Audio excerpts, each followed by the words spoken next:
সুন্দরবন সংলগ্ন এলাকায় ঘূর্ণিঝড়ের আশঙ্কায় বিশেষ সতর্কতা জারি করা হয়েছে। এ সময় নদীতে মাছ ধরা ও জঙ্গলে অবস্থান না করতে সকলকে অনুরোধ জানানো হয়েছে। রাত গভীর হওয়ার সাথে সাথে আবহাওয়া পরিস্থিতির দ্রুত অবনতি হতে পারে, তাই উপকূলে অবস্থানরত জনসাধারণকে দ্রুত নিরাপদ আশ্রয়ে সরে যেতে নির্দেশনা দিয়েছে আবহাওয়া অধিদপ্তর।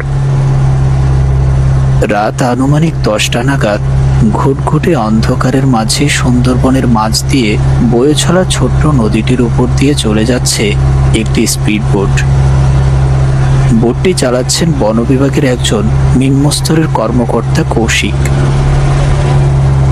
স্পিড বোটের ভেতরে গম্ভীর মুখ নিয়ে বসে আছেন পুলিশ অফিসার সুভাষিস ও বন বিভাগের বড় অফিসার মোহনবাবু।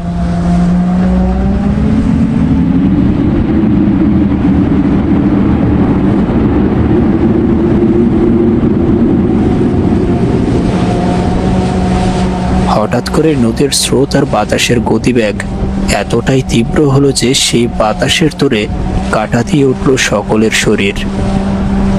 আপনার কি মনে হচ্ছে সুভাষিস বাবু, যে কাজটায় আমরা বেরিয়েছি সেই কাজটিতে কি আমরা সফল হতে পারবো?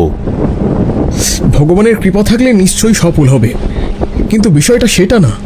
বিষয়টা হচ্ছে আজ যেমন শীত লাগছে কেন বলুন তো? শীতের প্রকোপ দেখে মনে হচ্ছে এটা গ্রীষ্মকাল নয়, শীতকাল চলছে। তা যা বলেছেন, শিনশিনে বাতাসটা শরীরে লাগতে এই শরীরে কেমন কাঁটা দিয়ে উঠছে। আর মনে হয় বেশি দূর এগোতে পারবো না, ঝড় শুরু হয়ে যাবে। মোহনের কথাটা শেষ হতে না হতেই বাতাসের তীব্রতা যেন বেড়ে গেল আরো দ্বিগুণ। স্পিড বোটে যেন বসে থাকাই দায় হয়ে পড়ল তাদের। উফ, এভাবে যে আর বসে থাকতে পারছি না। ভীষণ শীত করছে, ঝড় নেই, তুফান নেই, অথচ বাতাসে মনে হচ্ছে সব কিছু ভেঙে নিয়ে যাবে। কৌশিক ভাই আমার, যতটা সম্ভব সাবধানে বোট চালাবে, বুঝলে? আপনি কোনো চিন্তা করবেন না স্যার, আমি সাবধানে চালিয়ে নিয়ে যাব। আবারও নীরবতা নেমে এলো স্পিড বোটের ভেতরে। জলের ছলাৎ ছলাৎ শব্দ আর বাতাসের শিনশিন শব্দ ছাড়া আর কিছুই শোনা যাচ্ছে না এই মুহূর্তে। ঘুটঘুটে অন্ধকার ভেদ করে সামনের দিকে এগিয়ে চলছে স্পিড বোটটি।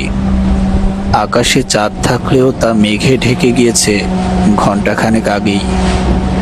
টর্চের আলো জ্বালিয়ে নদীর এদিকে ওদিকে দেখতে লাগলো দ্বীপ। টর্চের আলোয় দ্বীপের পাশে রাখা চায়ের ফ্লাক্সটা স্পষ্ট হয়ে উঠল।